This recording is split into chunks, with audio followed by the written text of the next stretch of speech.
First off, what is a faux hawk? A faux hawk is a short haircut, typically, where the sides are cut pretty close to the head and there's a tuft of hair on the top, taking its name from the word faux, which means fake, and hawk, the bird. So you have a hawk-like plume on the top of your head, but it's not quite like a real mohawk. It's a faux hawk, a fake mohawk. So why did guys stop wearing the faux hawk? Yes, the faux hawk, that haircut that was popular maybe about 20-25 years ago and suddenly vanished. So the faux hawk is the friendlier and less intimidating version of the mohawk. The mohawk has roots that go back 4 centuries. It is known in Native American cultures as a haircut that was typically worn by warriors and actually located on the East Coast, which I didn't know before I made this video. Probably the hair was not so much a haircut, but probably a plume of feathers worn on the top of the hair. And over time, they too morphed the feather plumage on the top of their headdress into the mohawk that we're familiar with today. Fast forward, when do you actually see the mohawk?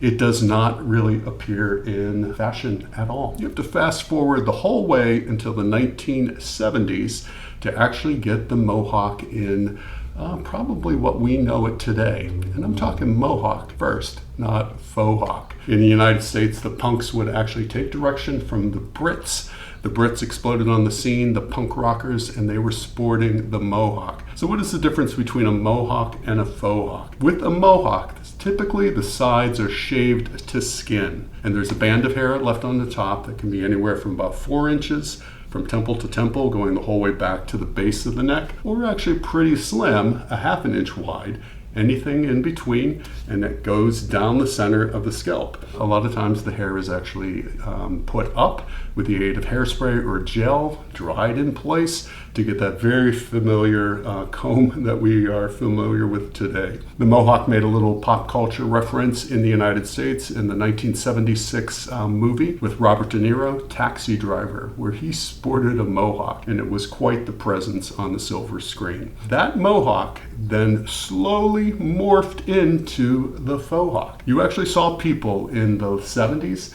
and really in the 80s and into the 90s sporting what is referred to as the faux hawk. So if you take a mohawk, let the sides grow in a little bit, and take the top down and mess it up a bit, you're getting the faux hawk.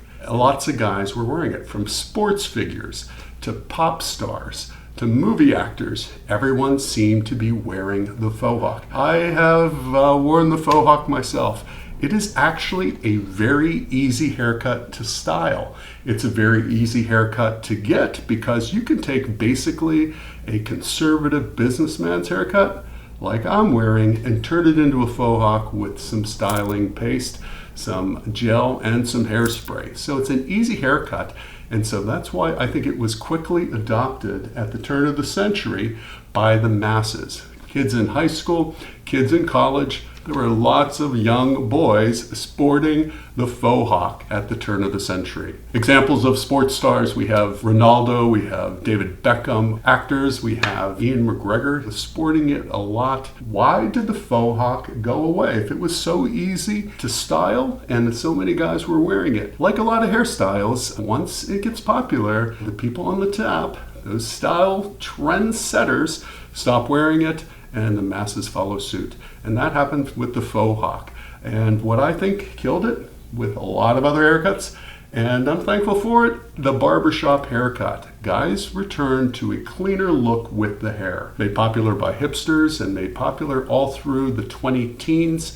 Guys were getting a more conservative haircut.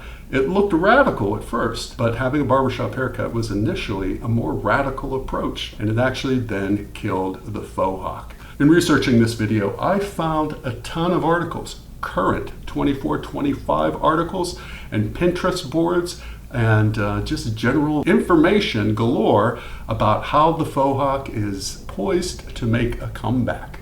Do you think it can make a comeback? If you look at these examples, there seems to be a lot of guys wearing the faux hawk. What's different about it today, and so if you were interested in getting a haircut like this today, it's going to your barbershop, and actually it seems that the faux hawk is almost a combination, not quite the mohawk, Not quite the faux hawk that we saw at the turn of the century, which did not really involve tight sides. Like, skin was never really showing back then. But now you see a lot of starburst fades on the side of a faux hawk.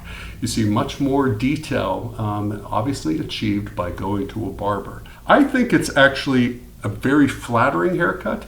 I think it's a flattering haircut for a guy who might be slightly older if you don't take it too high. The benefit of this haircut is if you pull the side slightly forward before pushing it up, you can actually cover up a little bit of temple recession. You can get a little height on your head. You can still expose your forehead and your face without necessarily wearing the mop of hair in the front, like we're seeing so popular on many haircuts. It may have a possibility.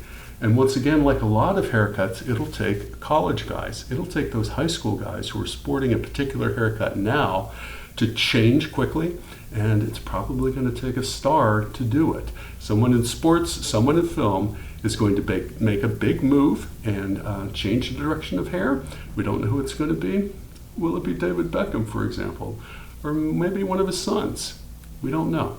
But time will only tell. Would you wear a faux hawk? Comment below. Until we meet again.